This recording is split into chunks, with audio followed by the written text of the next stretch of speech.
welcome. Welcome.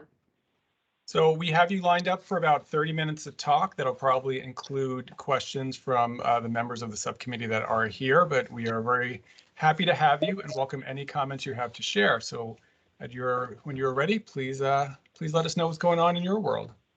Great. Hey, thank you, Todd. I don't think I'll need 30 minutes, but if you have questions, that's great.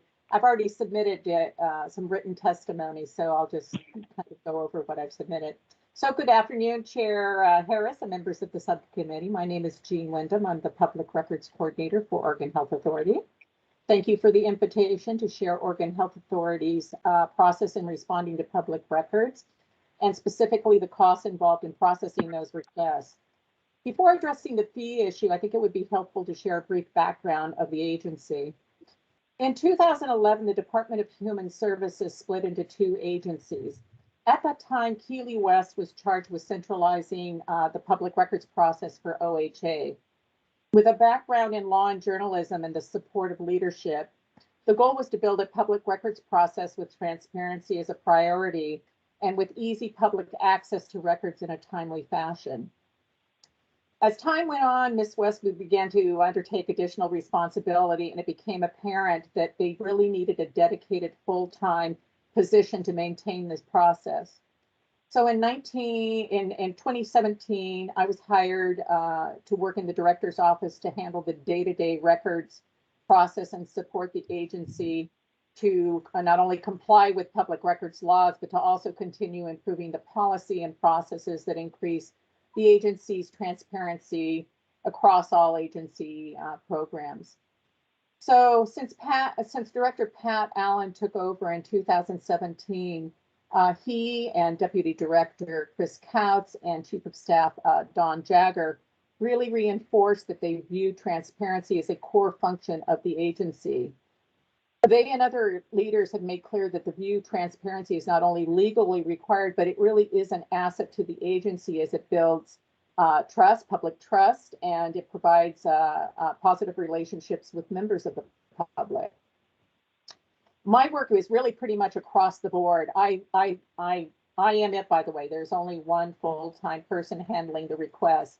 I track all the records. I log them in. I respond. I work with DOJ when it's possible. I work with every division gathering records. I actually develop and I provide cost estimates when it's necessary. And finally, I review all of the records before they go out and I redact where necessary. So the leadership's recognition of the importance of my work means that I am fully integrated into the function of OHA. I work as a team member with the various divisions to identify and gather those records. This makes it actually easy for us to turn the records around at a minimal or no cost. So to ensure that we're institutionalizing our best practices, I'm actually in the middle of drafting a public records process manual that will detail our procedures of how we implement and comply with the laws to best serve the public. So as to fees, I've already provided to you our policy for public records and the fees, and I believe you've posted it on your webpage. So our policy, among other things, we of course waive any costs under $100. And then as to the media and to nonprofits, anything in excess over $100, we cut in half. It's a 50% reduction. But really the bottom line is we waive almost all public records fees. So, with that being said, what we do not waive anything that requires searching of emails that returns hundreds to thousands of emails, which inevitably we have to convert to PDFs and review for redactions. And a lot of what the redactions are, at least in our agency, have to do with personal health information. If we did not charge for this and were required to provide these records at no cost, we would minimally have to hire at least one more FTE. What we have found that works well is if I get a request and they're not really willing to work with me at the beginning to narrow the scope, and it returns a lot. Once again, I call them, I try to work with them, and that seems to really work to clarify and narrow the scope of the request. So our records really show our commitment to keeping the costs down while providing the public with requested records. So in 2021, we received 1,278 public records requests, 97% of which were completed within the statutory 15 business days. Of those 1,278, only 22 requests involved a cost estimate. So of those, they came from, 9 of those came from marketing and for-profit, 5 of the requests came from law firms, 4 from the media, 3 from individuals, and 1 from the union.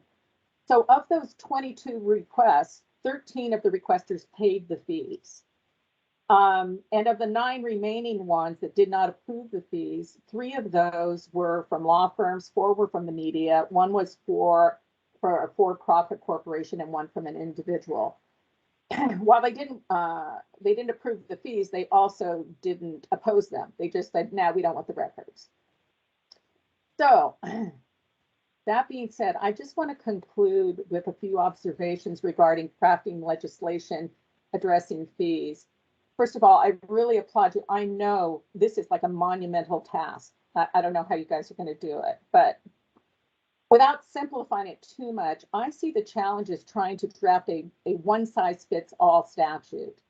Unfortunately, there's a level playing field for all agencies. So there'll be some agencies, for instance, that have the wherewithal to process and release records expeditiously, whereas there's other agencies that are limited in resources, whether it's F2Es or their records are not digital, which requires a lot of labor.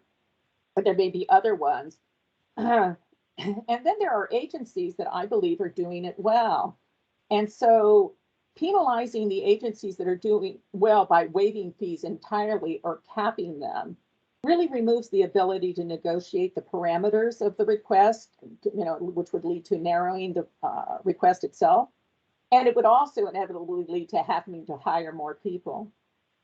I do see an opening. It just, in my opinion, that there may be a way to define actual costs. I see that I see various agencies define actual costs differently, but I do see a possibility of defining actual costs.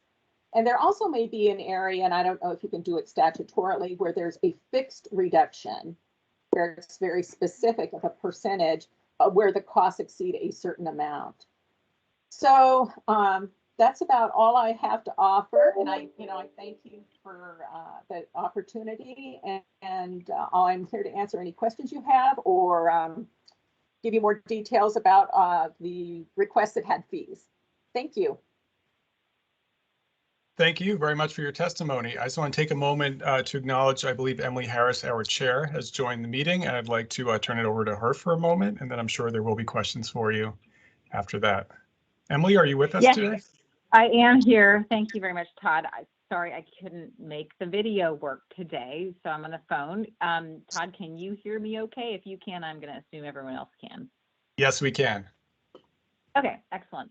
And sorry, but could you tell me who else is here from the subcommittee? Yes, Tyler is with us, and I believe that's it. So we don't have a quorum, so we cannot approve the agenda. Oh, okay. Mark is here.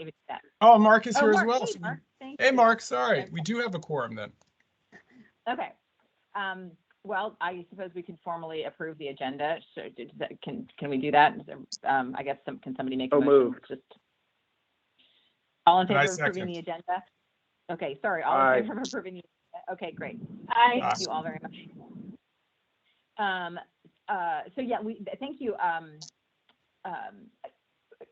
I don't know if I'm supposed, if your first name is pronounced Jean or Jeannie, Ms. Wyndham. Jean. Jean, okay, well, I just want to say thank you very much, Jean Wyndham, for bringing this testimony. I do have a few questions, and I'm sure some other people on the subcommittee do. A couple clarifications, and I just so appreciate your bringing some thoughts on, sort of openings to this very thorny issue, as well as your experience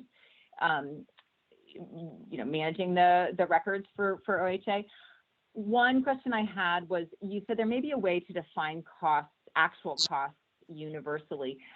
How are costs defined now when you do calculate them at OHA? Actual costs or something else? Like what is the difference between actual costs and some other way to define them? Okay, so once again, just pretty much we waive all fees. However, I'll give you one it usually involves emails. We've had some where they wanted 200 surveys from in-home healthcare. So then it comes down to how much time it takes to not gather the records, but to review the records, or prepare the records and review them. So we use DAS's number in their policy, like $40. Mine is $40 an hour for however long it takes me to convert everything to PDFs and review the records, redact them. And that doesn't include DOJ costs. One of the challenges is I may be faster than other people. So, but this is just where we are now. So I'm very good at knowing how long it takes me. And depending on the records, I can pretty much guess, is there going to be a lot of personal health information or there's going to be nothing? So it's going to be $40 an hour times however many hours I calculate. How I calculate that actual cost is I technically can go through emails 30 to 40 an hour. And so it's times that. And then if it's the media or nonprofits, we cut the cost in half. So that is the actual cost. There's nothing else. We don't, if someone has to go look for records in archives or, oh, let me see, we don't charge for that. That's not part of providing records. That's our business process that we're responsible for. Does that okay, and then yeah, that does answer the question. Thank you very much. And then when you work with the DOJ, that's for what situations do you turn to the DOJ? Right. Well, as it turns out, I always say that it doesn't include DOJ costs, but I never charge for DOJ costs. It's just passed on to the agency, quite honestly. Sorry, you broke up a little bit, and I apologize again that I'm on the phone. You said you never charge for DOJ costs; that just goes to the agency. Yes, I even though I put it in a response, cost estimate, I always have a sentence in there that says that does not include DOJ costs. But even if I am going to, generally it has to do if there's something to do with attorney-client privilege or a nuance, I'll consult DOJ. But okay, they just send us Oregon Health Authority pays, and we don't pass that along to a requester. Understood. Okay. And then one more question, and I'll turn it over to other folks on the committee. What's the trigger for charging then for emails? You mentioned it, 200, you mentioned, hundreds of thousands of responses. Some of you, I'm sure, depending on the keywords, you could get an awful lot of email in a search. What's the bar for, hey, this is going to kick us into needing to charge? Is it a number of emails returned? What's your guidance there? It's generally how long it's going to take me to do it, and I can say, oh, there might be 100 emails. We're not going to charge for that, but it's generally time involved. I have a pretty good idea. If it's more than 10 hours, you're going to get a bill. You're going to get a cost estimate. But anything under 10 hours, I mean, it's more efficient for me to do the work and provide the records than go back and forth about what the cost is. So this is my job. This is part of my job. Anything in excess of 10 hours starts cutting into, I have other necessary work I do. I have other things besides public records that I do, and that becomes an issue. Got it. Okay. All right. Thank you. I may have a few more questions, but anybody else on the committee? Todd, would you like to ask any questions? Yes, but first I see that Mark Landauer has his hand up, so we'll let him go ahead. Oh, thank you. I can't see the hands. Thank you very much. Ms. Wyndham, thank you for being here. I very much appreciate you taking the time to join us today. Just one comment and then a question, if I may. want to be sure that everybody understands that the Oregon Health Authority is one of the largest state agencies that we have, and they have a very large budget. And Ms. Wyndham, I appreciate your statement that not all agencies or governments have the same capacities that you do, and so I really appreciate you acknowledging that, because there are many other local governments that are running on shoestrings. So thank you for that. My question to you, though, is you have generally done a 50% reduction for media inquiries or from nonprofits. Can you tell me what the thinking behind that is and why that wouldn't necessarily apply to the public as well? I'm just curious as to why the department has made this conscious decision to provide a 50% reduction, and would like to get a better understanding of why that is for the health authority. I think you're probably unique in that respect, at least in my knowledge base, and would be curious to learn a little bit more about why that is. Thank you so much again for being here today. Thank you for the question. Quite honestly, I don't know the complete thinking around it, but I can give you an idea. One, I would have to agree with you. It really wouldn't matter if it was an individual to give them a 50% reduction. However, in the 5 years that I've been doing this, I don't really think I have had a request from an individual. Corporations are different. I'm just going to talk about individuals because the law firms pay for whatever the law firms are, do. They really aren't that costly. We're not spending hours and hours of time for an individual asking for records. It can take anywhere from a half an hour. It may take a few hours, but there is no cost involved. I think that may be the thinking is because we really waived most of the fees, it wasn't necessary, but it seems that the requests that we received that end up being fairly large are from the media and from nonprofits. Thank you. Right, thank you both. Since I can't see you guys, I'm just going around the circle. Todd, do you have any questions? I do, but I'm still going to hold off because Tyler has his hand up as well. So I want to make sure that the other members have an opportunity to ask their questions. And then don't worry, I'm not going anywhere. Okay, Tyler, please go ahead. Thank you both. And thank you, Jean, for being here. A quick question. You had mentioned in your testimony that calling and clarifying, what's being asked for usually helps to narrow the scope of the request. Are there common threads that you're finding when you make those calls? I'm just trying to think of how this group might start thinking about, parameters for searches that are helpful and common. So, for all of the lawyers out there, one of the things that I run into a lot is they confuse discovery requests with public records requests. And any and all documents, just that's not helpful. So what I normally, at this point, I have a pretty good relationship with what I would call the regular media requests, the individual journalists, and I just pick up the phone and call them. Generally, the issue is they don't exactly know what they're looking for. I mean, they have an idea, but they don't know how it's kept within the agency itself. So what I can provide to them is when I ever see these, I actually will call them up and say, what is it that you're specifically looking for so I can help you? 20 search terms. I think I've actually gotten search terms that said, mobile, the mobile phone, but everybody signs their name with mobile in it, and it's going to pull up that in the search, and it's going to be meaningless.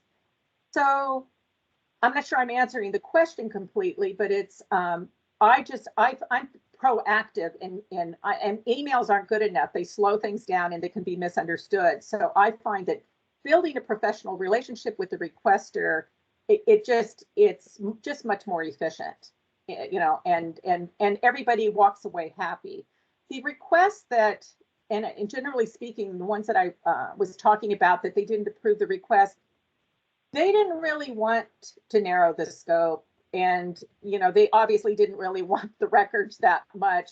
They just wanted to see. I mean, I've had that happen where after I have an amount, I will end up saying, hey, well, let's narrow the scope. If they don't want to, that's fine too. But this is how I find it. It's just, everything's about relationships. It truly is, even in our professional capacities. And this is not an adversarial process. For me, every requester, it doesn't matter for me why they want those records. Doesn't matter. And so my job is to help them get what they're looking for. And that's it. Did I answer it? I'm not sure I answered that all the way. No, I think that was very, very helpful. Thank you. You're welcome. Todd? Yes, I think I'm up.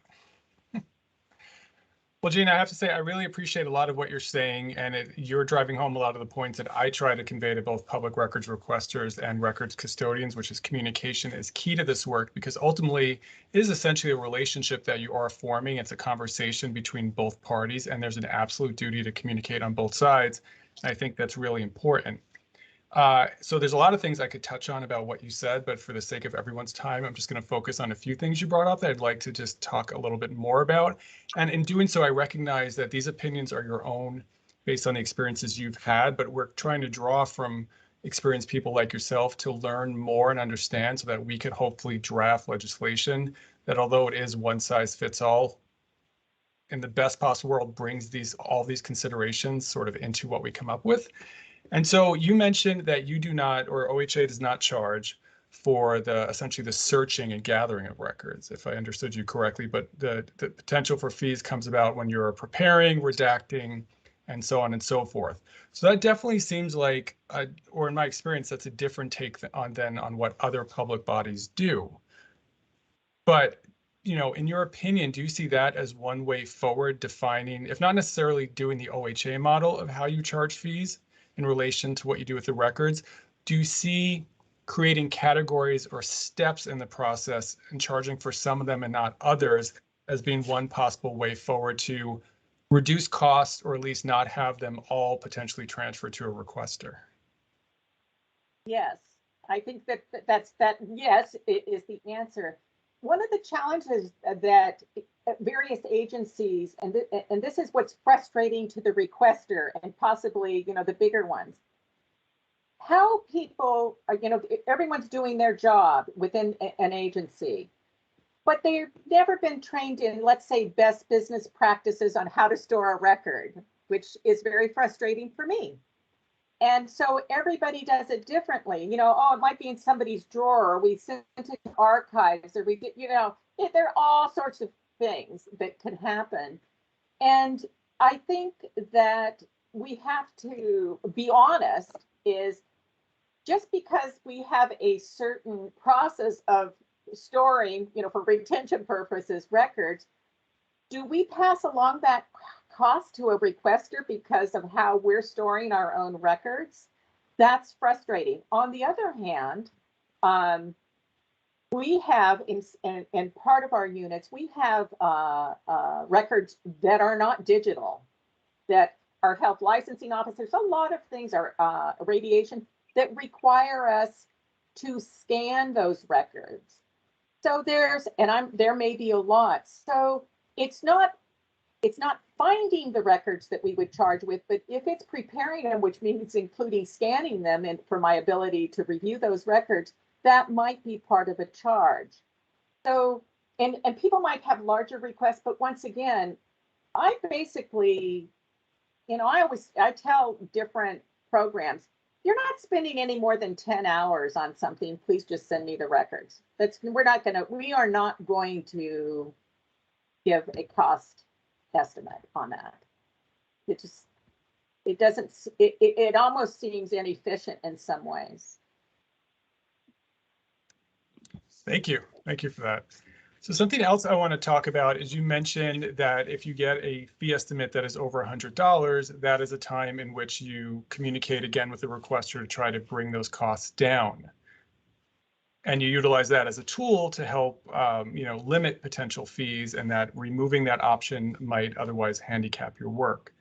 But aren't there other ways that exist for a public body to also sort of incentivize a requester to work with them to reduce the time and cost of a request? So even if you didn't have this ability to, potentially collect costs at the rate that you're able to now, wouldn't things like time delays or even the ambiguity of a request that's too broad that doesn't really return anything responsive, do you see those as useful alternatives to being able to charge a fee as ways to incentivize a requester to narrow or limit at least their initial ask? Yes. So for instance, I would say that a specific type of request, it usually will come from a law firm where they send me, actually they say it's a public records request, but within the body of their letter or email are 15 different requests. They're 50. And so there would be a time delay involved. So that is helpful. But once again, whenever I get requests, even before, I don't even get to the point of providing a cost estimate. When I try to do it proactively, it's like in the front is, wait a minute, I think I'm going to call you and say, hey, I got your request, your 15 items, or that you want to, what is it that you really are looking, and usually that's the issue, is they want to cover everything and they don't know. And once I have a conversation with them, and part of centralizing, at least for OHA public records, is I literally work with every division. So, as an employee of Oregon Health Authority, I probably know more about what every single division does than anybody that works within their division. So it's very helpful in that sense. So usually it's a time delay issue, and which would be, I don't know, I'm trying to think, I'm not really sure. We don't really have, I try to move records out. That 97% is really important. It's like we try to meet that 15 statutory business day. So, but it's generally the bigger ones. It would either come from a for-profit, a law firm, or the media. But the individual requests, once again, there's just not, at least that's our experience. We're just not going to charge for it. Okay, great. Thank you. I won't ask you any more questions right now, although I feel like we could chat about this all day. Absolutely. Absolutely. Anytime. Thanks. Great. Thank you, Todd. And I know we're running out of your time. I do have two more, hopefully short questions for you.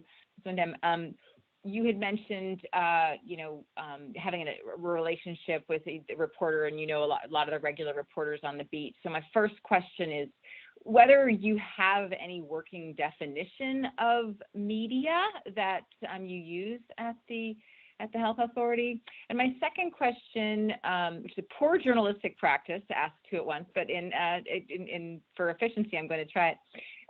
You mentioned, and Todd just alluded to it, the value of having some fees built in. But what would the actual hit to the budget be if all fees for public records requests were waived? And I wonder if you could think about that, if you know it, or we can follow up with you broadly. But then secondarily, what if it was fees by requester category, like law firms had to pay but media didn't, for example? Like, what would the hit to the budget be if there were no fees by different categories? Well, let me address your first question, and thank you for that, because I believe there was a piece of legislation that was proposed about media, and I was very concerned about how that was defined. So I was concerned because someone can say, oh, I'm a freelance journalist, which I do get these that are from another state, and they usually go through, I think it's MuckRock, and you get these incredible requests. I guess they're part of the media, or they say they are, or I'm thinking of it. I view the media as your standard media, whether it's television, our television channels, our newspapers, Oregonian, Statesman's Journal, Salem Report. Those are they are the professionals, is how I view that. I don't know how that would get defined, but that is really their job. That is what they are doing. And they are asking for records in the public interest, or they're developing a story that they believe the public. But that's how I define media. Requests. I cannot tell you my concern about waiving all fees. I do occasionally, particularly, and maybe it would have to be with law firms, but I have had requests from individuals that they just wanted to know, or they think there's something there, and they're not responsive to narrowing the request, which I then do the search. I mean, I'm still going to do that, but returns thousands of emails. If we didn't charge for that, it would not discourage anybody from saying, hey, I want to have all the emails of Pat Allen from 2017 to present. I have no idea what that would do to the budget. The budget right now is one full-time, employee. I'm an OPA 3. That's it. Everything else is done within any individual employee's time. That's why I say the 10 hours is everybody else has necessary work that they're required to do. And when I contact a division, I'm taking away their time from doing their real work to help me provide public records. So I don't have a really good idea of a number, but we would have to have a team because I would expect the request to flood in. Okay. All right. Thank you. I think some of our non-voting members of the subcommittee may be here. Is Representative Power or Senator Thatcher here? Would either of you like to join in this conversation? Sorry, again, I can't see who's here. No problem. I'm here, but yeah, I don't. Hi, Senator Thatcher. Yep, Rep. Power's also here. I do have a question, because that was one of the bills I brought. The point of the bill was not to define media, but to kind of, I think, get at the objective you're articulating, which is a more narrowly tailored approach. I'm kind of wondering, based on the comments you made around it not being really their job, what is the right balance, do you think, in providing staffing to be responsive? And based on your experience, is there a way we could figure out how to make these requests incentivized to be more narrowly tailored and thus manageable?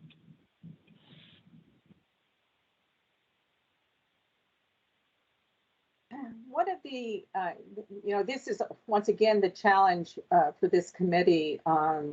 Every agency is different and has different types of records. Within Oregon Health Authority, we have Health Systems Division, Medicaid, the hospital. I work with Office of Contracts and Procurement. I work within public health. There are various divisions: environmental health, epidemiology. And so I actually work with, I'm going to say, a go-to person that I know may have those records. So if we had to actually have a staff, I would probably have to have somebody from every single division or within that to be able to, if that was their job, that's all they did, to fulfill records requests. And another thing, a lot of this is now, not all of it is digital, but if it's not, they're scanning it. So everything is, comes to me. I pretty much release records electronically via email or Dropbox, or if a law firm has a shared file server, I will upload records to that. But that's what that would take. Representative, I'm not sure I answered that, but that's, we'd have to look into it.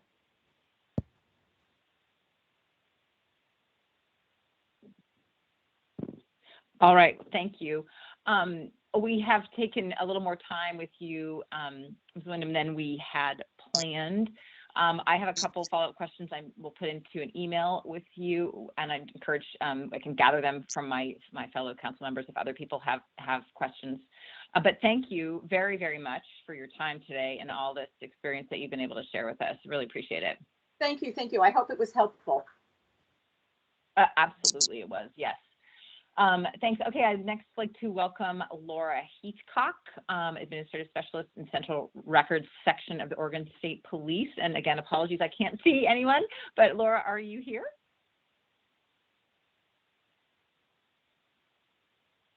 Hi, Laura, you're muted. Is that working now? Yes, we can Yes. hear you. Thank you. Thank you. Thank you Okay. very, very much for joining us. And I'll just turn it over to you if you want to give us a few introductory remarks, and then we'll just have some questions. Thank you. Okay, I just want to make sure you can still hear me as the audio. You're echoing now, Laura. I'm sorry? You're echoing. Yeah, I'm having some audio problems.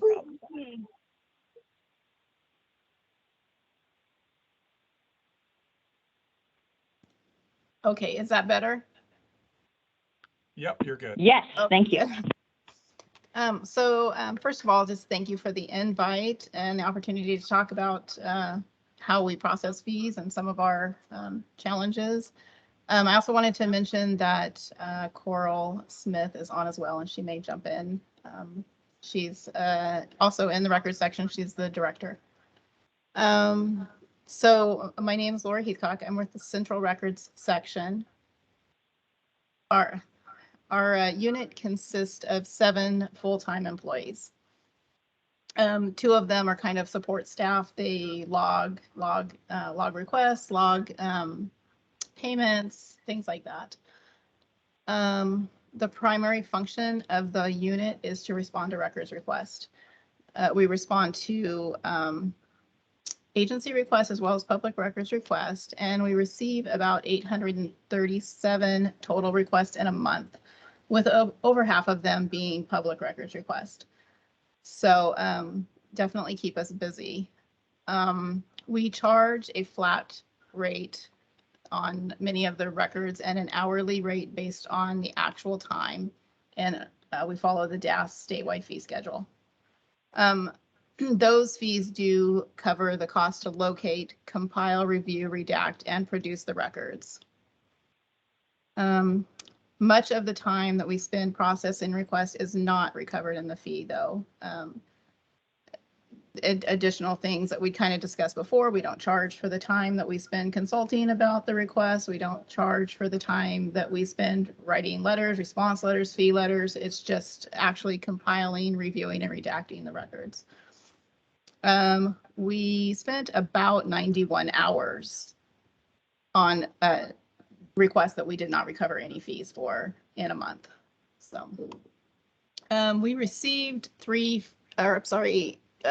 fee waiver requests in the past 6 months. One of them we offered a fee reduction per DAS policy. The other one, we asked the requester for clarification. They never got back to us. On another 38 additional requests, we did not receive a fee waiver, but the agency determined that we would waive the fees. Those typically are victims requesting reports for recent incidents, and we waive the fees on those.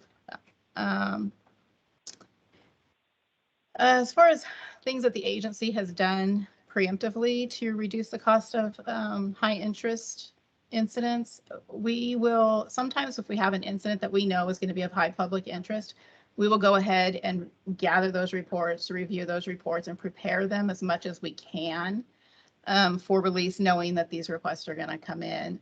Generally, then the fee would be considerably reduced, and also if we receive subsequent requests, we don't recharge them for the work that was already done. So that's one thing that we've done.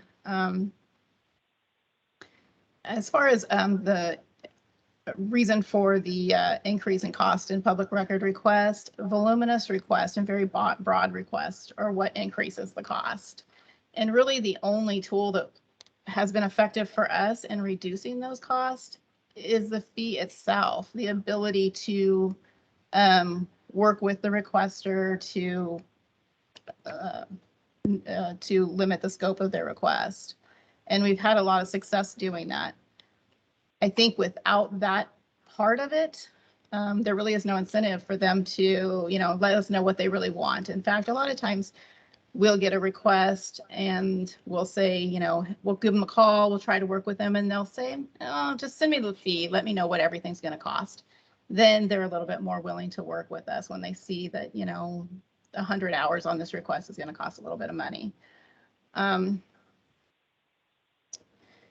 So our fees for complex requests are quite different than the fees for the routine request.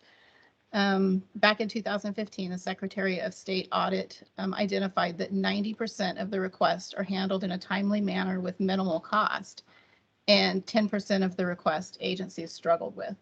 We found that that was definitely the case for OSP. So we worked to resolve that problem by finding ways to identify those complex requests, separating them out, and having dedicated staff working on those. That's resulted in, we found that 93.2% of the requests are routine requests, and approximately 6.8% are complex. However, the hours spent on both groups of requests are about the same. So it takes us about the same amount of hours to do the 6.8% of complex requests. So again, fees are a factor that allow us to keep those routine requests from becoming complex requests. And that's what we try to work on. If we received only a 2% increase in the number of complex routine requests that turned into complex requests, we would need 2 additional employees. And that doesn't account for the number of requests that are already complex that will grow if there is no ability to negotiate. And generally that is because of the fee. An example is that we will often get requests for every email for every Oregon State Police employee based on certain keywords. We received one just recently, a week or so ago. Because of the fee, we're able to work with them, identify specific emails, and what would be, a request that would take many months to finish has now narrowed down. Still complex, still going to take a lot of hours, but not nearly as many hours. I appreciate Jean's comment about every agency's reports or records are different. Oregon State Police records are very different. The majority of the records requested are police investigative reports. There are personal privacy issues that need to be taken into account, not that they don't need to be taken account into every public record. But with police records, it's pretty significant. There's victim information on these reports, and also there's the potential to profit from these reports. So, for example, a routine request, a request for a traffic accident report, it's something we get quite often, but we have attorneys who would love to request and do every single accident within their area.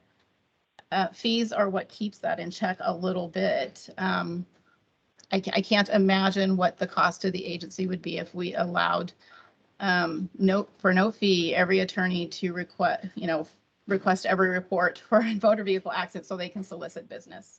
And we do get those requests, but the volume is not what we would get if we just had no fee.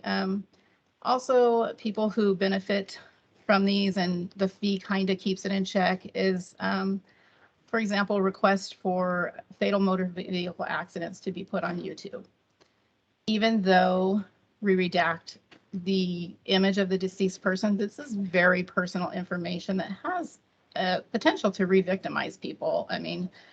And to traumatize the victims. And yet we get these requests, but the number of requests that we would get, the number that they would be able to put on their site so that they can increase their number of clicks or likes or whatever it is they need, would increase, I think, substantially. So the average cost of routine requests is $12.50. And that's what most reports cost, is $12.50. People who have an interest in getting that report, who were involved in that incident, who have an attorney who wants it, it's generally what they pay for the report is $12.50. It's the waiving the fee isn't going to benefit those people. It seems to me like it's going to benefit those people who want 5,000 reports because they want to sort through them to see who they can call maybe, or to put them on a, channel. So that potential to make a profit off of these plays a role in it. The complex requests, which are 6.8%, they average $221.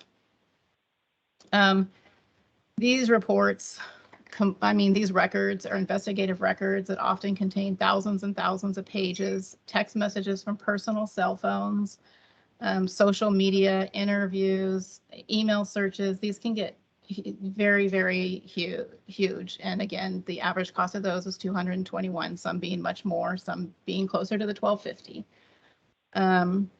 With those, again, the fees is what allows us to call the requester, and they usually are willing to negotiate once we talk about money. As Jean brought up, one of the issues with media is, how do you define media? We get requests from people who send us very long dissertations on why they think they're media. And I don't know how we can say, no, they'll tell us their viewer, how many viewers they have, and give us all the definitions of what they think media is. And so that's a little bit problematic. We have authors quite frequently who want to write stories about murders or crimes that have happened. Are they media? Muckrock is an issue. They send, it's hard to identify who the requester is behind Muckrock, and they send very broad requests and don't usually work with us to narrow them down. They usually don't end up paying. So all of those requests, we get a lot of Muckrock. All of those, we would be providing the records at no cost if fees were waived.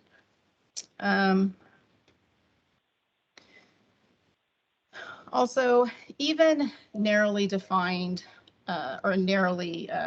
defined requests can be pretty expensive. We had again, a YouTube requester just recently, just a couple days ago, who requested records for a specific incident, a specific record. So he wanted video for a specific incident. It's hard to get him to narrow that anymore. Still, that was over 90 hours worth of video. And so that can become an issue as well. I think basically for Oregon State Police, the issue is the type of records. It's not so much the staffing or the budget, it's the type of records that are being requested and the ability for people to make a profit off of those records, causing them to want to request thousands of them if there was no fee. And we literally did get get requests for 7,000 crash reports. We usually the fee stopped that, but Coral, that's kind of all I have. Coral, do you have anything? No, I don't have anything to add. I think you really summarized kind of our processes and our outlook on public record very well. I will say that Oregon State Police is somewhat unique in that we also have Oregon State Fire Marshal under our agency umbrella, along with, a couple other specialty units in OSP, such as like forensics, gaming enforcement, things like that. So, while the majority of our requests are, like Laura had said, kind of the routine police report requests, we also have a number of specialty requests that we get as well, which makes us a little bit different in terms of just broad and general public record requests. Yeah, and one thing also I'll add is by separating out those complex requests, we improved our response time a lot. And if those complex requests or those routine requests turn into complex requests, if that request for a crash report or 2 crash reports or 5 turns into the 5,000, because there is no I think that's going to have a huge impact on response times in general and just the ability for people to get records in a timely manner. So maybe they're saving the $12.50, but it might take them, 4 months to get that report, or so that's, I think, something to consider as well. Okay, great. Thank you both very much. Really appreciate this. I feel like I'm learning a lot, which is the whole point of these kind of meetings. So thank you. I had a couple questions for you, Laura. First, would you be able to give some indication of the complex requests? What percentage of those are made by what type of requesters? So, well, we get them from all types of requesters, but many of them start out, media work with us pretty well, but some of them start out as media requests, and we're able to get them to narrow them down. A lot of them come from kind of special, groups who maybe aren't favorable toward law enforcement or things like that. They're looking for all dash cam video between a certain period of time because, they want to look for different things. Attorneys occasionally, it really could be anybody, but the way that we define complex request is several factors go into it. One, just the volume of records, the types of records. If they're requesting text messages and emails and things like that, we move those into the complex category. The volume of records requested. We can do a 200-page report pretty easily at a minimal cost, but when you're starting to talk about thousands and thousands of pages, then it moves into the complex area. And also, we go by a flat rate for the majority of our requests, $12.50 for a report, and photos are $30 generally. And when we move out of that flat rate, when things start getting into the hourly, we move that over into complex as well.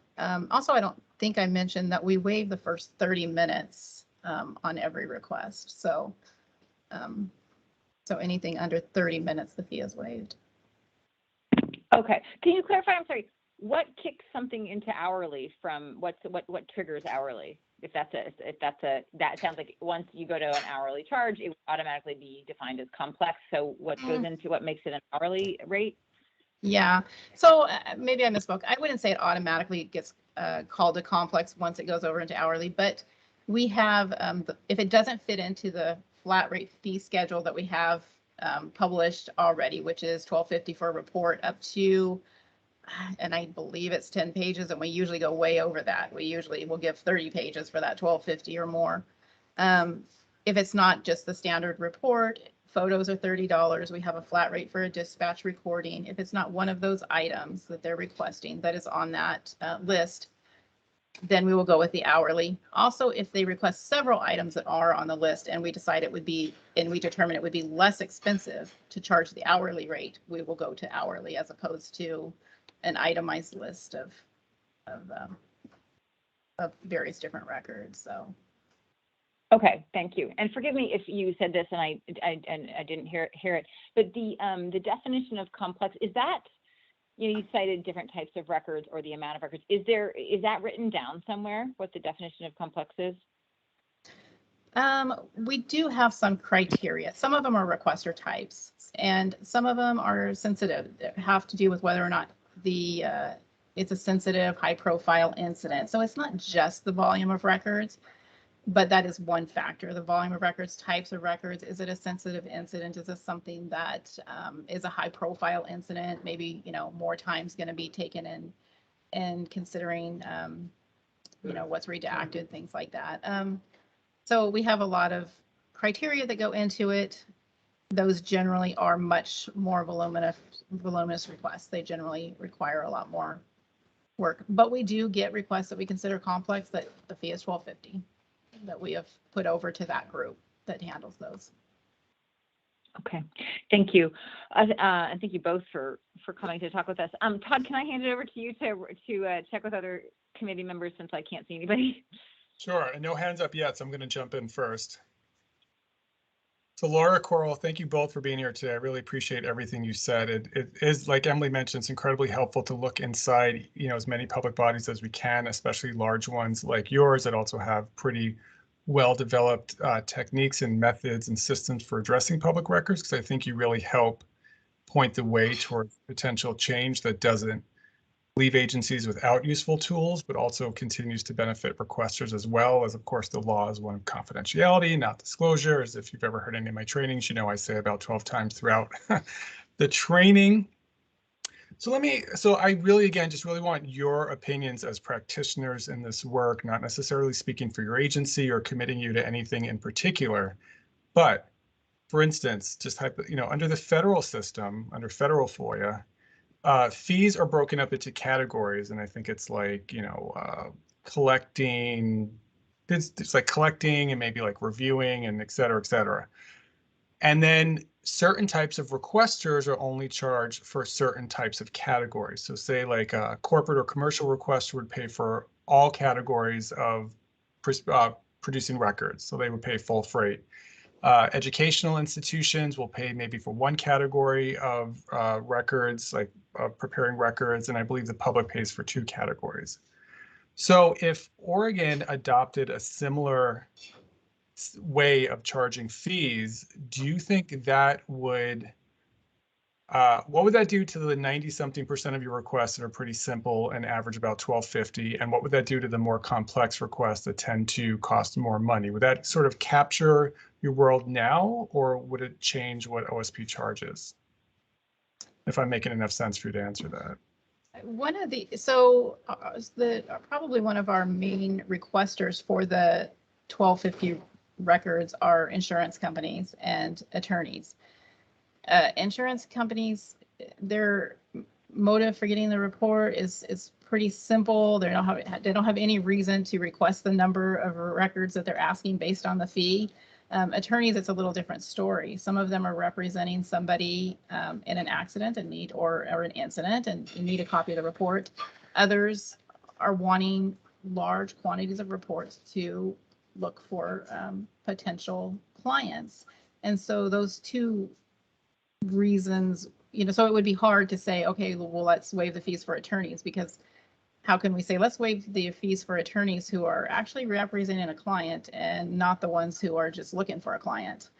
For us and what we do, giving the reports to sometimes the citizens involved at a reasonable rate, and we even waive the fee for those sometimes, is much more important than giving the report to a citizen who's looking to, put it on YouTube. But citizen's a citizen. And so how do you break that out? And media, again, the problem is defining who is media. And so how do you determine that? So those would be the challenges that I would see to that. The other thing that I would just like to mention real quick in addition is that OSP is also a little different in that a police report, we may charge $12.50 and it may be just a couple pages, a simple, I hate to say simple, but perhaps like a vehicle crash. Whereas you also have a police report that may be a homicide that has, 5 different troopers involved. So they each have their own report that they've written. There's interviews with witnesses, there's photographs, there's, the dispatch records for, 911 calls. And so no two police reports are the same. One may take, 5 minutes just to pull and review, and another may, again, become a complex request simply because of the information we have associated with that case that could take, 50 hours to go through or more. And so, I think that the way that we have things right now between the DAS fee schedule, which is kind of a set flat rate, versus having the ability to charge based on the true cost of gathering, preparing, redacting, and providing those records, gives us the flexibility based on the amount of work it will truly take versus any sort of tier or flat rate kind of blanket cost. One thing that helps us be able to narrow the request is that it's not really an issue of transparency sometimes, because what we have on that incident is usually listed in the report. So sometimes we can say, for a much smaller fee, we can get you the report. You can look at that report, you can go through and see what we have and tell us what you want. And that usually comes after, you know, a lot of times I'll say, no, just send me that fee letter. I want it all. But a lot of times after the fee letter, they'll, you know, be more willing to talk to us, and we'll say, let's get you the report, you know, and then identify what you're looking for, because it's all usually right there, what's in evidence. Great, thank you so much. Okay, other members in the video or on the phone, do you have questions for our two speakers?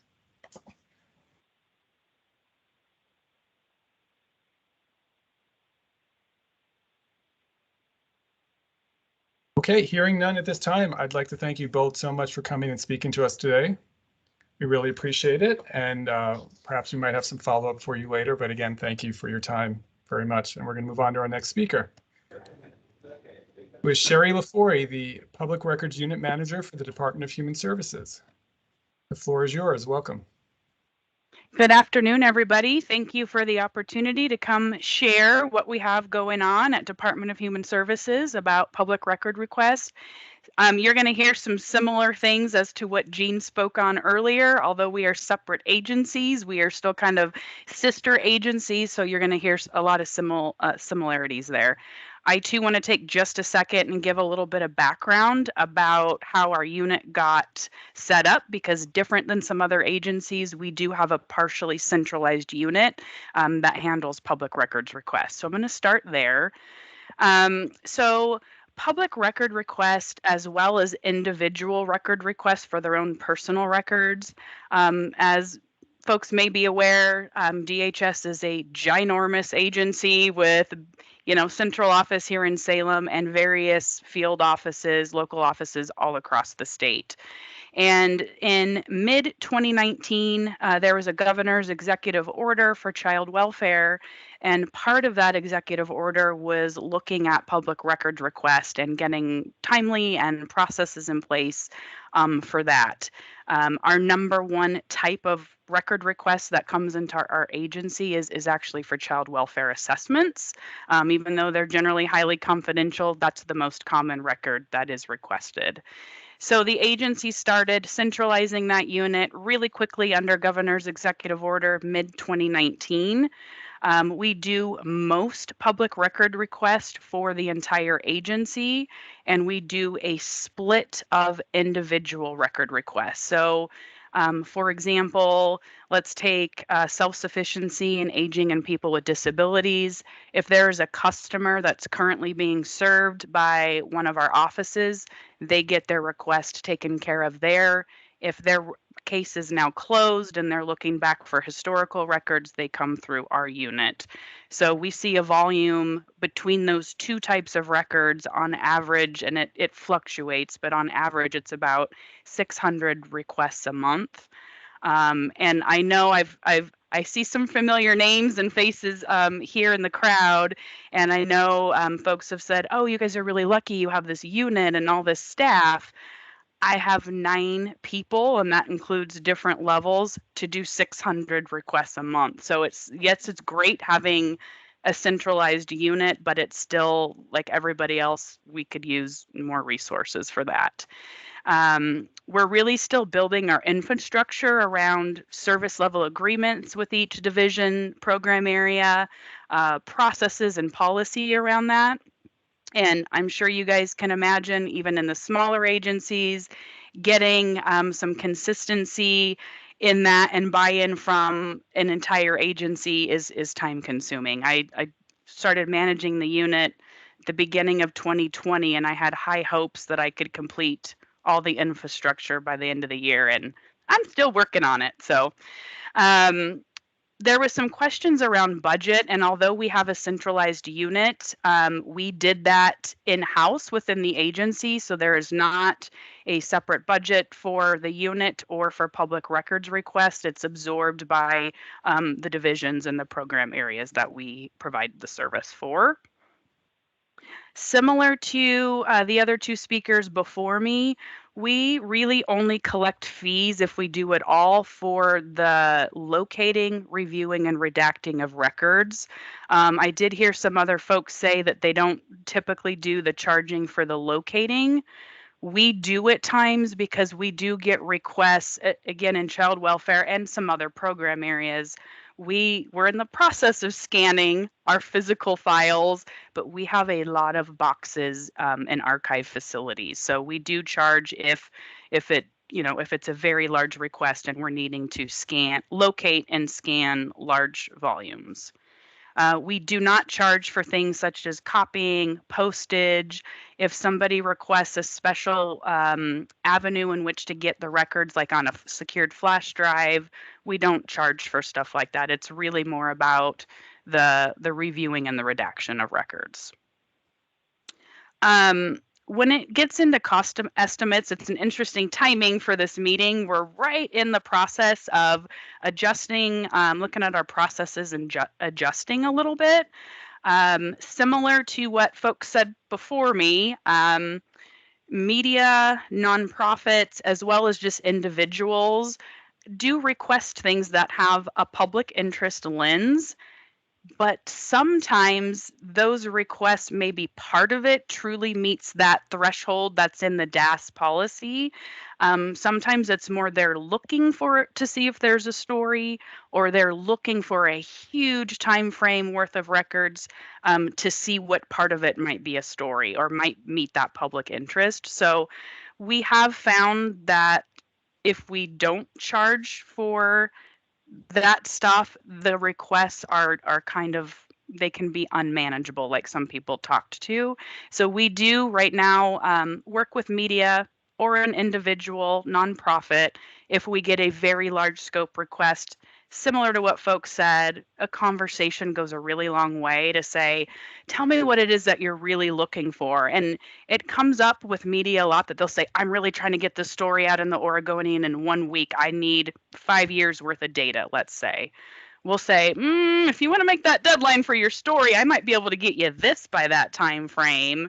And so it does start a conversation about, it's not that we are trying to not be transparent or not provide the records. They have a deadline that they're working towards. And so we'll have a conversation about, what do you really need for this story?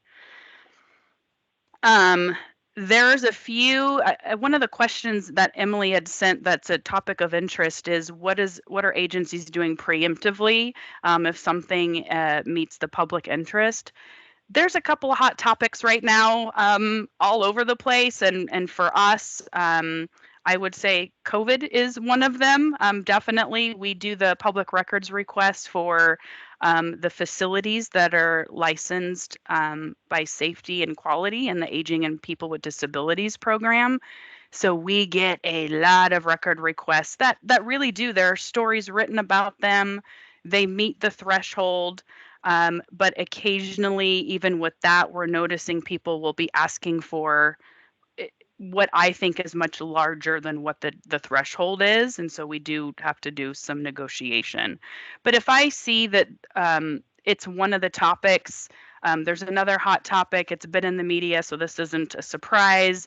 But our child welfare, the child abuse and reporting hotline had some technical difficulties with wait lines and things like that to report child abuse. That's been a huge hot topic. So if there's a topic that we're noticing a lot of requests come in, and I know it's going to meet the threshold from what I can see, we don't charge for that unless, again, it feels like they're stepping outside of what that threshold is. The reasoning for that is, again, with a limited number of staff, I'm looking at, and I think Jean mentioned this point, the cost effectiveness of us doing the cost estimate and working back and forth with the requester. Sometimes it's easier for me, or it's more cost effective for me to have my resource really start working the request versus the back and forth with the cost estimate. So that's just something that we're weighing right now.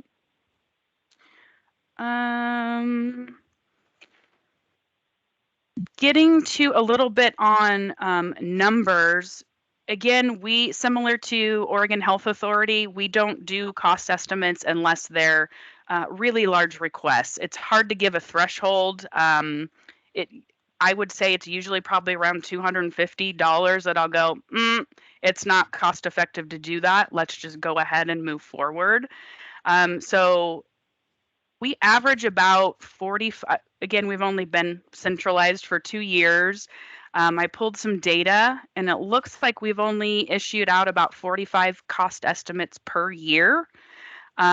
Of those, we got about, and again, I'm using round average numbers, about 15 fee waiver requests, and of those, half were approved. The ones that were not approved, I did some quick digging. It was generally the ones similar to what people talked to earlier, where it was a little bit more of maybe a personal interest or someone that is maybe saying they're a freelance journalist but wasn't able to articulate what they plan to do with the information.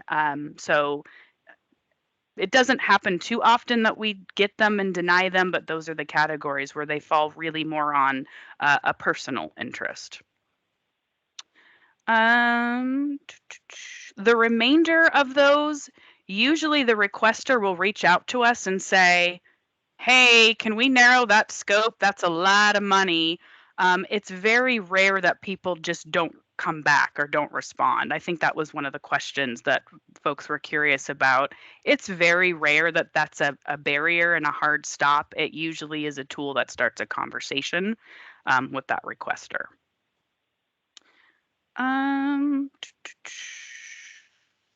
Okay, some of the things I wanted to touch on, and they're going to sound very familiar from folks before me.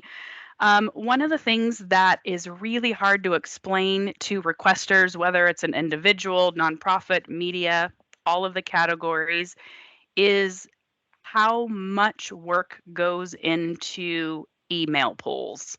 I heard every agency mention that so far, and the email pools are a challenge because I think sometimes folks think we have these magical databases where you just enter a few date ranges, maybe a keyword, and only that stuff pops up.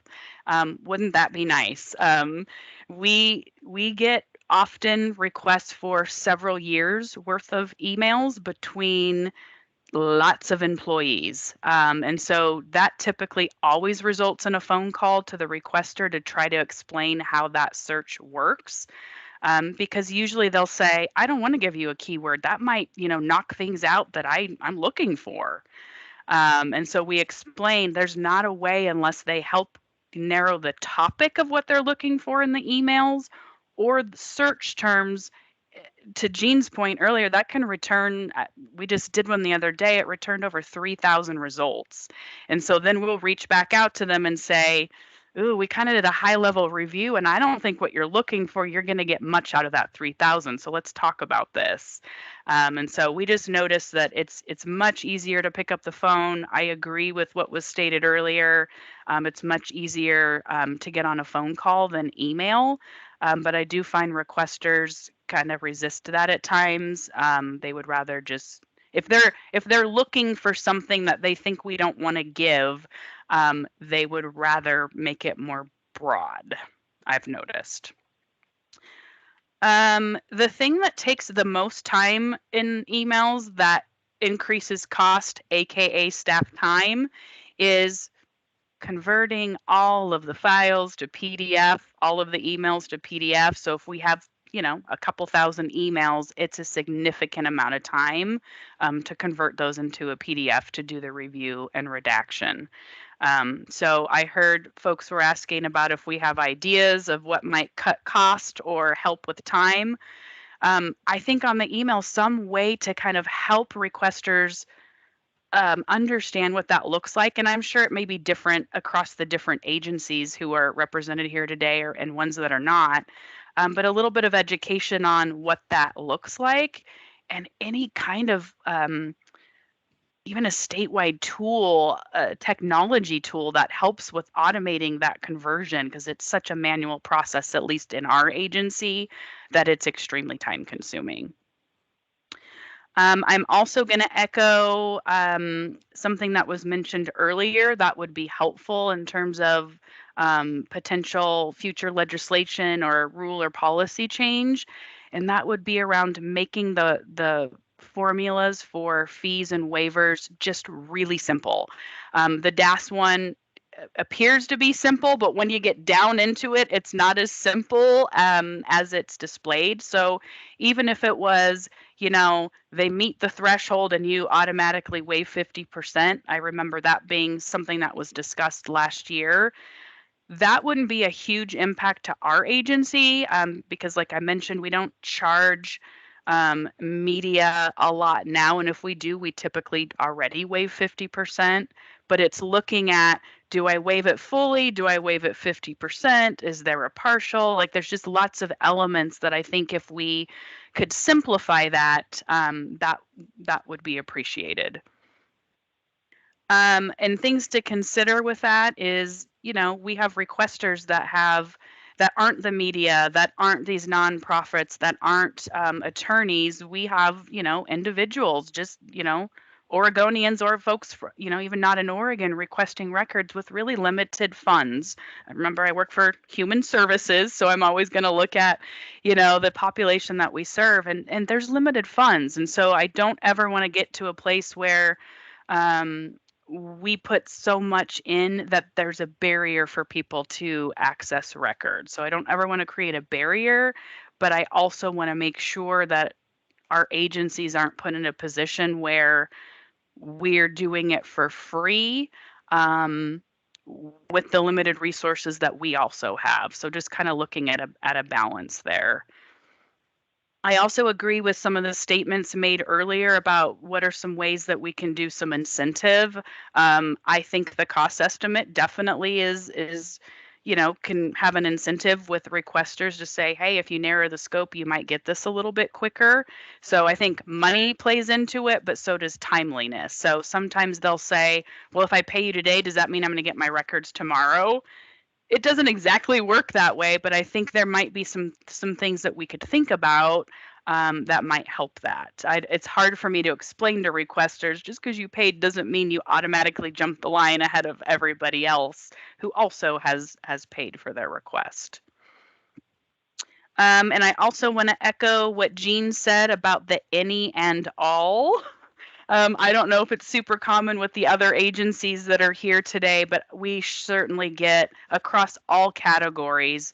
They'll just put any and all. And so helping folks know that it's going to be most efficient in terms of us being able to serve them timely if we have a lot more information.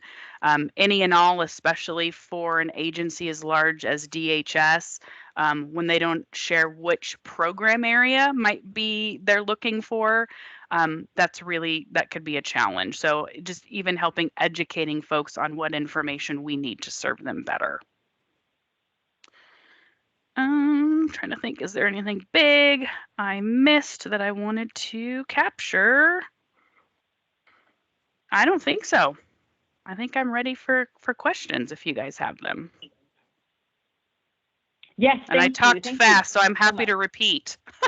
We can always look at the tape again if we need to. Thank you so much. It's very helpful.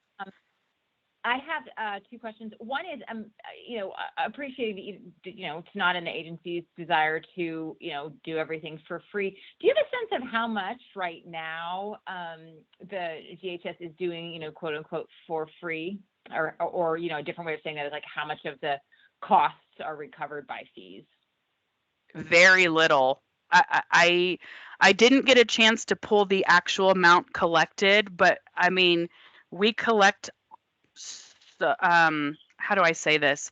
I just had to approve my staff to still have access to the financial system where fees are because they went idle because they're not utilizing it often enough. So again, it's pretty rare. Like I said, about 15. We ended up collecting about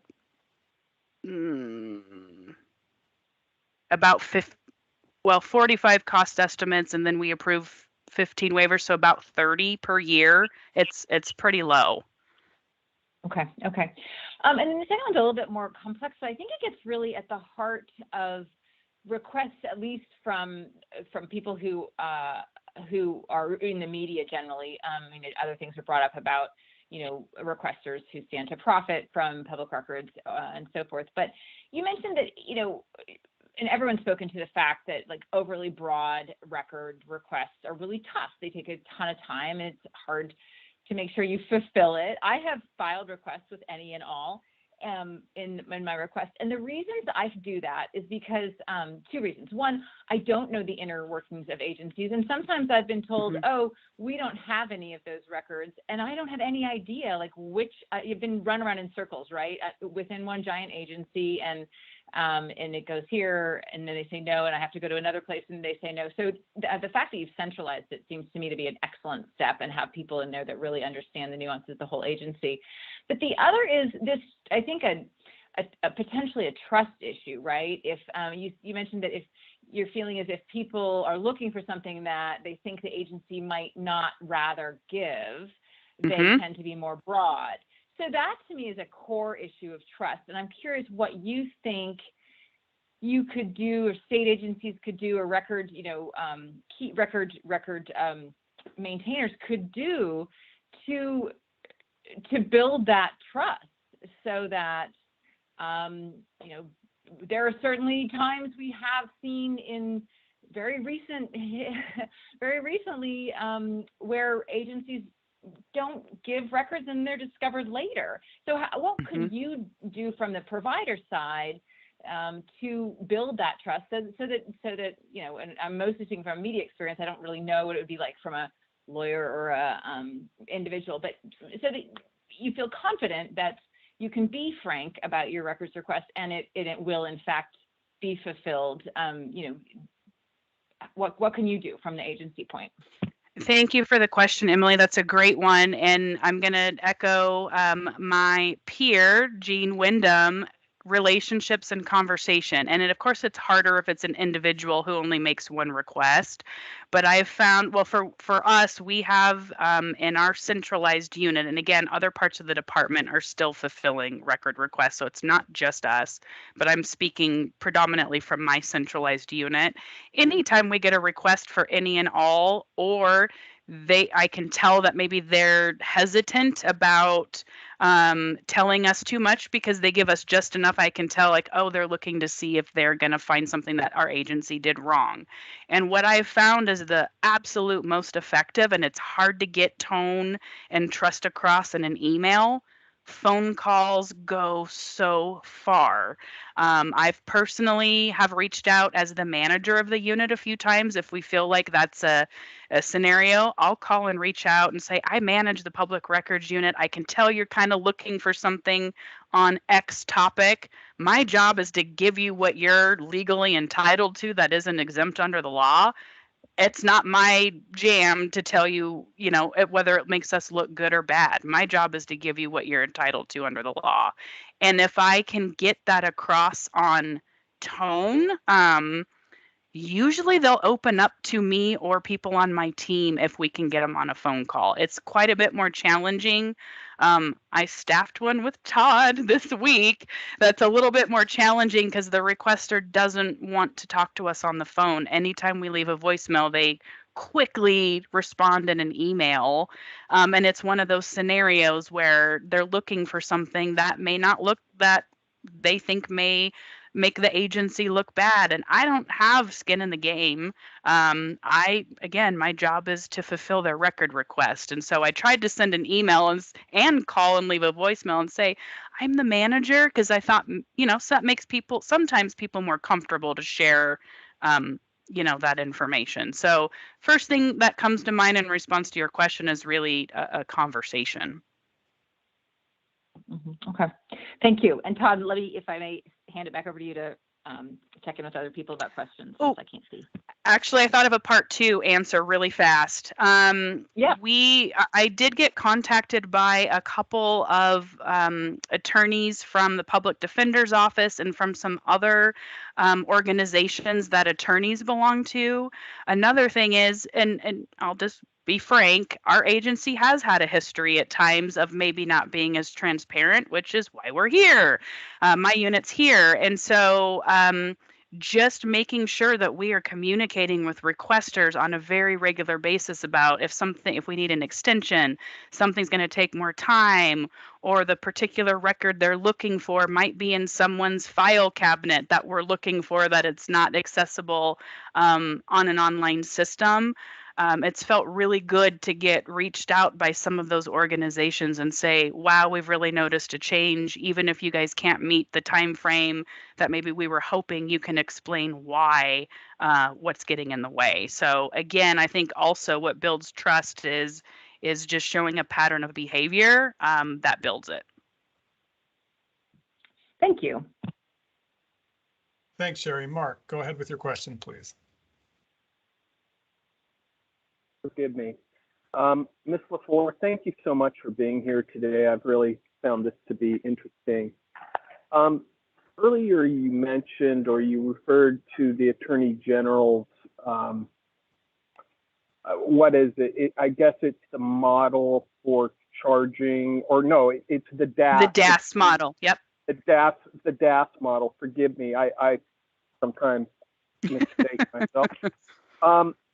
I'm curious, you had mentioned that you didn't necessarily feel that DAS model worked sometimes, anyway. To define, if I recall correctly, whether or not it's a complex versus a simple request or what have you.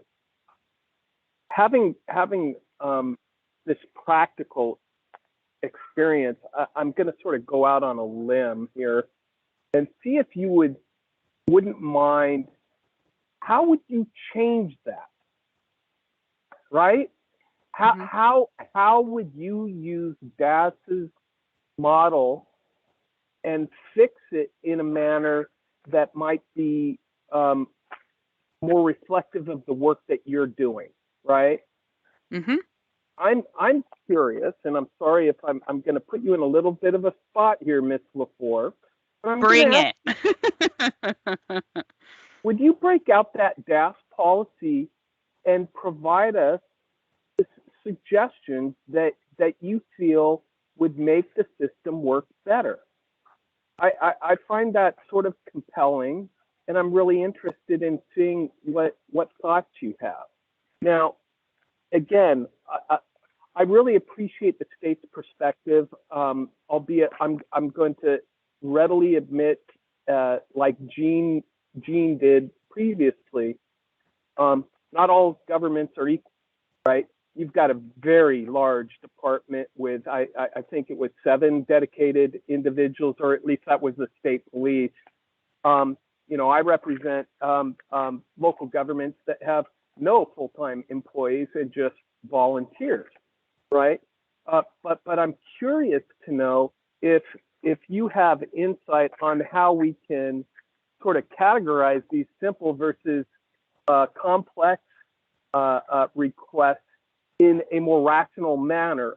I'm not suggesting that DAS doesn't know what they're talking about. That's not what I'm saying. But you having the practical experience of working on the ground in a department that does see its fair share of public records, I'd be very curious to see sort of how you would rework that DAS model and see if we can't gain some insights from folks such as yourself who are doing this on a day in and day out basis. Again, I really appreciate you taking the time to join us today, and I've enjoyed listening to your insights. Thank you for being with us. Thank you, Mark, for the question.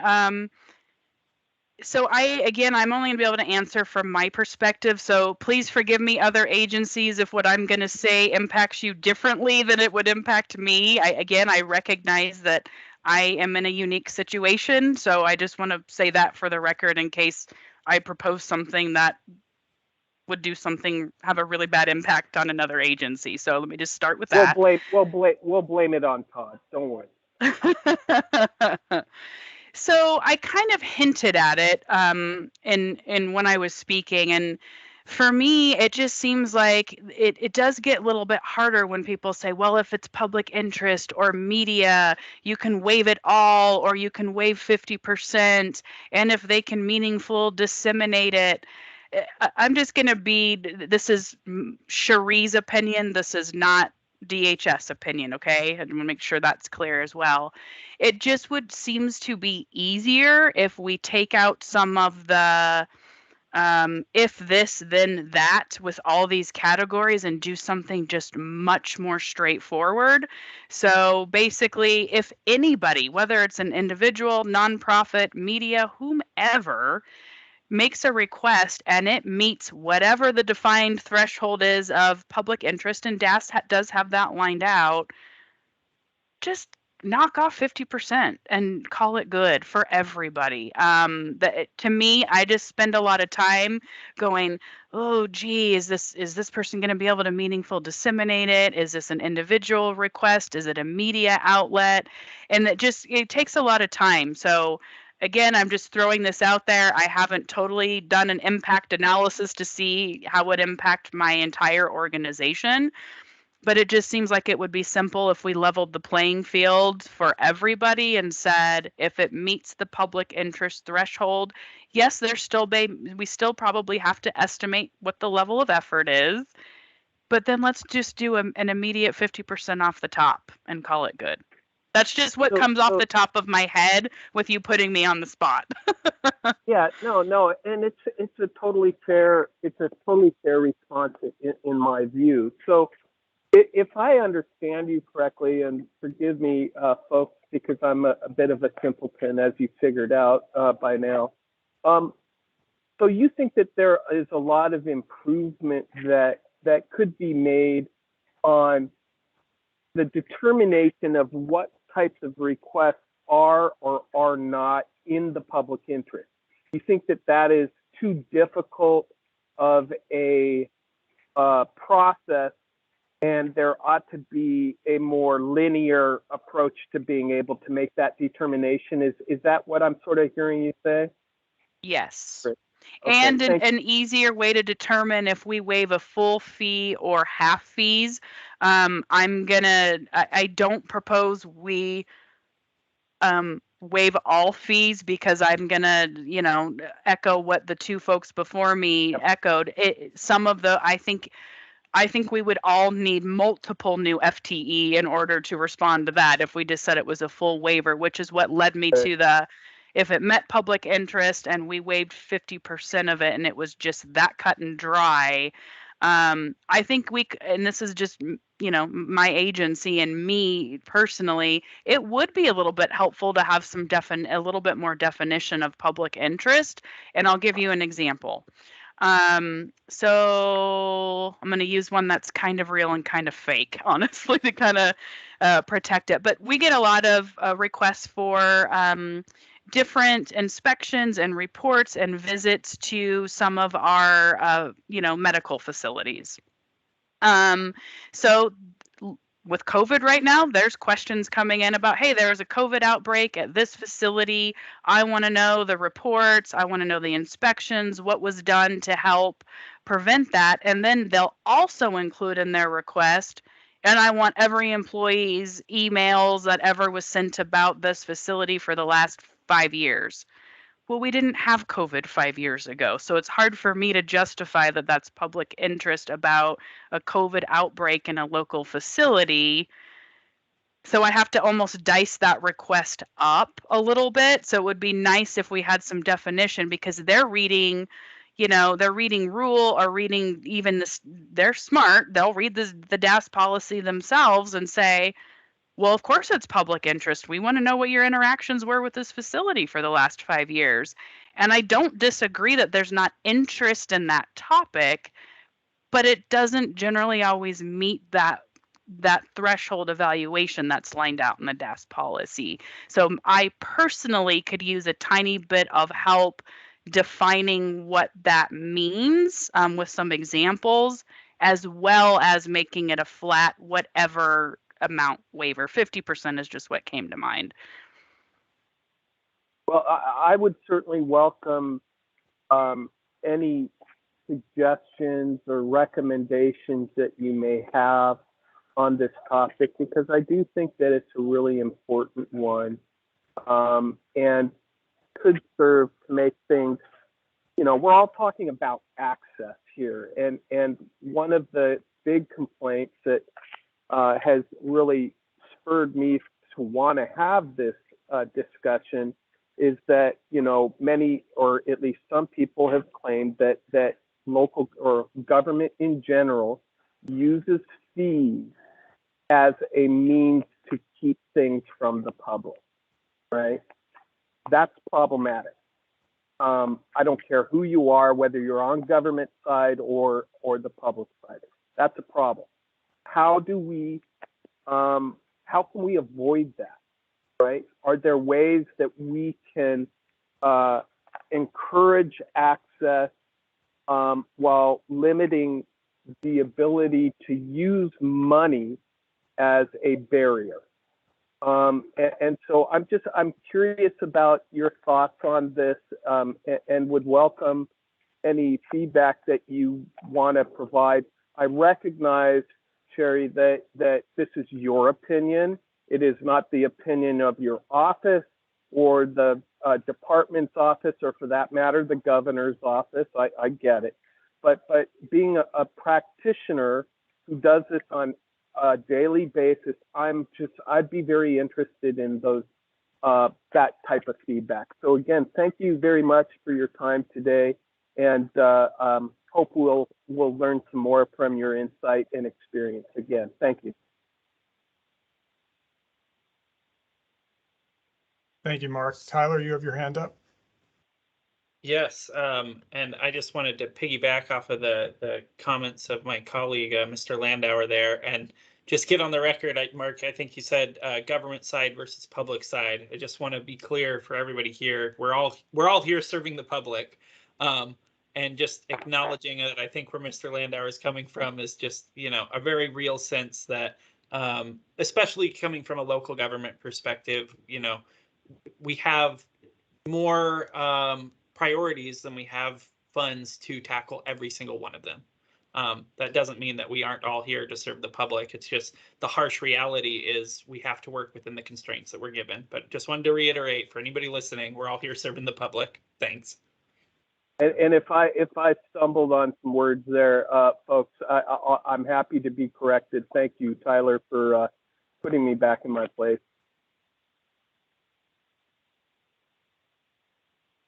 I want to be respectful of everyone's time, but I have one question and I'll leave it at that for you. So it seems like it's certainly the case at DHS, and I think it might be the case with a lot of public bodies at all levels, that the types of public records requests you see in a given time period, whether you're a small special district out in Eastern Oregon or a large state agency is, you'll see requests for a lot of the same types of records over and over again. For DHS, you name the types of reports. And I definitely think in my role as advocate, I spend a lot of time telling public bodies that you don't lose anything by helping a requester name the types of records they're looking for. Like I want data on this system. Oh, that's called report X. You tell them that, and then they know to ask for that, and they don't have to ask for any and all. So to what extent do you think it would benefit your work specifically at DHS, but maybe sort of like all records custodians in general, to either require or strongly encourage public bodies to start posting some sort of online dictionary of common terms and reports that you utilize in your work that would then be part of any, publicly posted written policy, which of course means put it on your website, right? So I would just love to hear your thoughts on that. I love that idea, and actually part of one of the items on my infrastructure project list that I'm working on for my unit is very similar to what you just spoke to, Todd, which is what are the most common type of records now that we've been, here as a unit for 2 years, 2.5 or so. We kind of have a lens on what the most common things are that we get. So we were thinking about posting on our online portal page, as well as something that we can email requesters as, okay, if you're looking for something under, like also explaining our divisions, if you will, because people will say, I want all my DHS records. that can mean so many different things to an agency as large as ours. And I'm sure even the small ones, that can mean a lot of different things. And so it takes a conversation. Well, did you have interaction with us that you're looking, to see? And so we were trying to come up with a way without giving way too much information, but also being helpful as for each division, kind of explaining what service they provide and the most common types of records that we get requests for as kind of a resource to help guide folks and what they're requesting. So that's something that's definitely on excuse me, on the hopper for ODHS. The other thing that's kind of similar to your point is we do get asked for, lists of in-home facilities by this county. So that's something that if I get a ton of requests for, I might reach out to that division or program area and say, we're getting a ton of requests for this. Can you put the publicly available? Because of course, not everything is releasable on facilities. We'll say, can you put the publicly available stuff on a website? And that has saved some time right there alone. So I echo and really like that idea because requesters don't know, and we can't expect them to know the lingo and the language that we use. And so again, it takes a lot of time. But I try to instill just basic customer service help into my staff. And so we're really looking from a help lens. So Mark, getting back to one of your questions, we don't ever want to appear to be a barrier. So even if a requester says, oh, I can understand now that why you've explained it, why you need to charge me, here's my scenario. I have very limited funds and this is what I want to do with the records. I will be honest, even I'm always honest, but I'm just share. I waive the fee sometimes if they give me an explanation, and it may not perfectly meet the definition, but it's an access issue and it's the right thing to do. So that's just something that we do in our unit now, depending on the scenario of the requester and what they share with us about the request and what they're going to do with it. I appreciate your flexibility. I mean, let's face it, we can't all be so rigid as to, break ourselves, and I recognize that absolutely. So I very much appreciate those comments and just sort of understood them that you're not so rigid, but at the same time, that, going back to one of the points that Jean made and your subsequent speakers have all said, having the fees is a way to get things narrowed and tailored in a manner that is very helpful, not only to the requester, but also to the agency that's producing the reports. I mean, there's no reason people need to be wasting their time. It's a waste of the public's time. And so I very much appreciate that. And again, Ms. Lafouri, thank you so much for joining us today. Thank you all for your time and questions. Yes, and I want to echo Mark and everyone else's thanks to you. Before we just have about 12 minutes left before our 11 before our meeting scheduled to end, and I would like to hear from Kelly Rapps with the correctional and Michelle Whitney Dodson from the Correctional Services Division. Are either of you here? Yes, I'm here. I'm Michelle Dodson. Hi. Oh, Michelle, thank you so much for your patience. I'm sure there's some things that you may want to say that we have heard, which certainly welcomed. Say whatever you would like to say, but if there are things that are unique to the Correctional Services Division that you'd like to make sure we hear, feel free to push those to the forefront if you'd like. Anyway, thank you, and the floor is yours. Sure. Thank you so much. So for the sake of time, I'm going to pare down some of my comments that I had prepared, and then I will just forward them to you, Emily, so that you have them for the record. I do want to echo a lot of what everybody else has talked about today, as far as emails being sometimes the most challenging that we can deal with. We had one recently, 57,000 emails was the number of records that were responsive. Worked with the requester, and we narrowed it down to 600 emails. We now have to go through and convert and review all of those emails to include all the attachments, and that takes significant staff time. Currently, there is one person to do that work specific to the emails, and that is me. And so when you're looking at the overall program for the Department of Corrections, we have 2 FTE for the records management program itself. We have no other budget for public records. The 2 positions are actually for program work and to help guide approximately 20 other people in the agency that process public records requests. DOC does follow the DAS fee schedule and fee waivers. We do waive the first half hour of fees. The majority of our requests actually fall within that first half hour to fulfill, so it's really minimal cost to the requesters. When we do provide an estimate, it does cover the processing of the request, the searching, the gathering, the reviewing, the redacting, some media cost and postage as appropriate. A lot of our requests are fulfilled electronically these days with email, and so a lot of those costs are not passed on to the requester. We do. Sorry, I'm trying to speed up and I've lost my place, so I do apologize. Oh, take your time. Sure. We do find that when we do put together a fee estimate for folks, we generally are underestimating our actual time with that.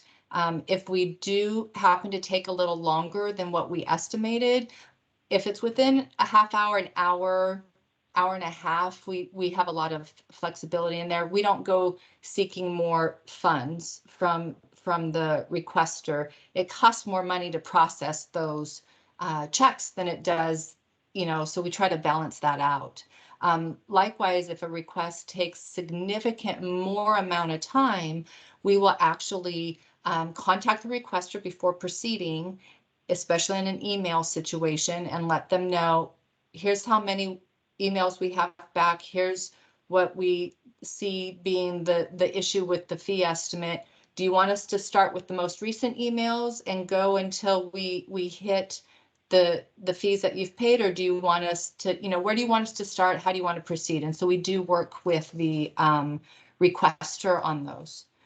We've learned in our partnerships with the public that good customer service up front to clarify a request and educate them really increases their satisfaction and can reduce the request and demand on the agency and the employees, which has been the theme from everybody. Good communication is key.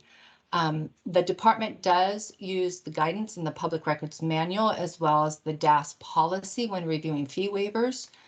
Requests for fee waivers generally are from the media, the adults in custody, and attorneys. The department does receive about an average of 16 requests per year, and of those, an average of 5 requests are partially waived. It's important to note that there are many waivers that are not tracked due to the request being completed early in the process or not requiring an estimate or a payment. Our experience has shown having fees has not proven to be a barrier as far as accessing records for the public or for the adults in custody. The waiver of the first full half hour does allow for reasonable and specific requests to happen at no cost to the requester. The existing fee structure has allowed us to manage excessive AIC requests through the provision of estimates and the same customer service to clarify what the AIC is truly seeking. We have a unique population compared to many other agencies, and so we get quite a few requests from the adults in custody that can be quite challenging to navigate, and so it's a unique position for us to be in when they're seeking records. DOC does make basic records available to the AICs that are needed for the transition, the release, their health care at no cost. And we can inform the requester of existing avenues for specific reasonable requests. I do want to mention that we recently have seen an increase in requesters paying for large records requests, requiring well over 40 hours of staff time to review and redact records. And in some instances, it can actually be much more significant than that. And they are paying. It's typically attorneys that are paying those fees. And the last few significant ones, they've been up in the thousands of dollars, and they've paid those fees.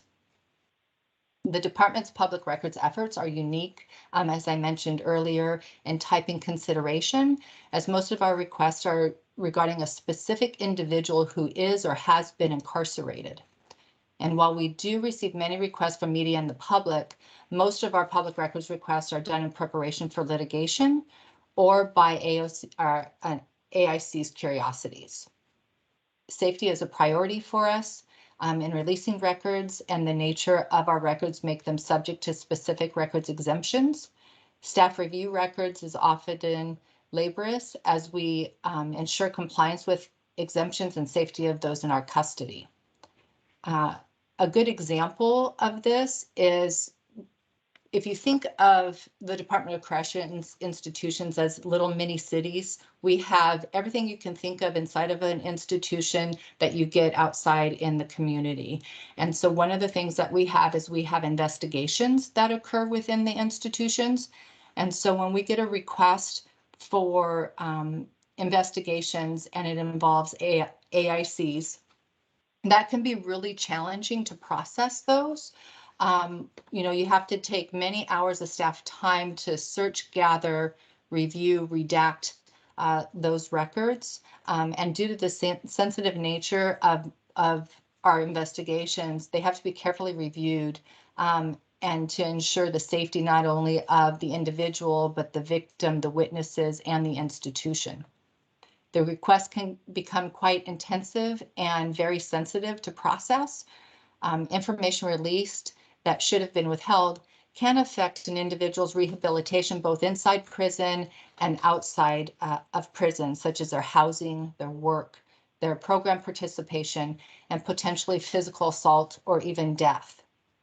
Also unique to DOC is for-profit organizations seeking records and then charging a fee to provide records to those on their websites. This typically involves their criminal records information. The department is proactive in our approach to public records disclosure, despite the lack of our resources in both staffing and technology.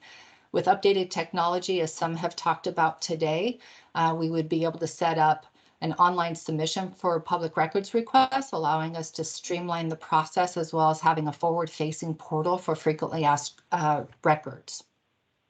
As your committee thinks about improvements and solutions to enhance public records access in Oregon, we would offer the following considerations. Continue to support enterprise solutions to public communication, tracking databases and employee training, promote consistency in resource agencies like ours when managing incredible amounts of work related to the request. We encourage funding parity of resources and staffing for agencies. Outside of our 2 dedicated FTE, public records are an additional duty for many of our staff that are processing the request. We would be remiss if we didn't also acknowledge the employees processing public records requests respond to requests for records from other agencies, subpoenas, and litigation. And they're doing all of this while managing and running safe and secure prisons. Finally, we would offer that requesters' active participation in making a public records request is important. The current fee structure allows us the ability to have a conversation and help determine what specific records are seeking, which is a lot of what you've heard already today. And we welcome the opportunity to continue to participate in the review process and provide input as you're considering updated legislative proposals. Again, as previously stated, our records involve people, and care must be given in reviewing those records, as the consequences again can range from rehabilitation impacts, assault, or even death if the information is accidentally released.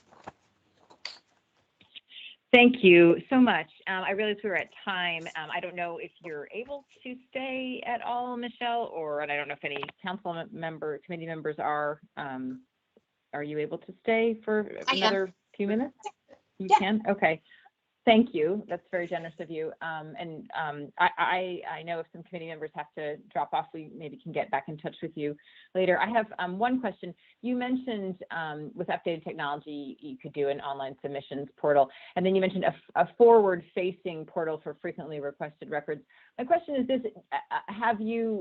what does that mean exactly? A forward-facing portal for frequently requested records, and certainly some federal agencies and some state agencies, I'm not sure about in Oregon, but in other places, once they release a public record, they also post that. And for example, the EPA has a reading room for previously released records. Is that what you mean by a forward-facing portal for frequently requested records? And if not, is that something that would work potentially for the Correctional Services Division? Sure. So what I would say is that the forward-facing portal, a great example of that would be some of our COVID records that were requested during the height of the onset of the pandemic.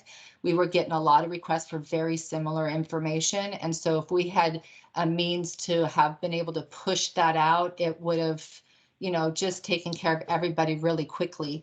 Some of our records, or the majority of our records, are about individuals. And so,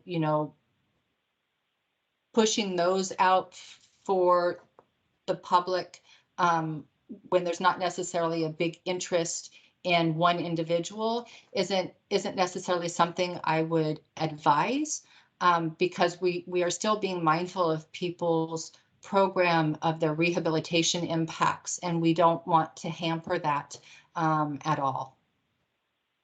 Yeah, understood. Thank you so much. Todd, I'm going to hand it back to you to see if anyone else has questions. Thank you so much. Mm-hmm. Thank you. Any questions from other members?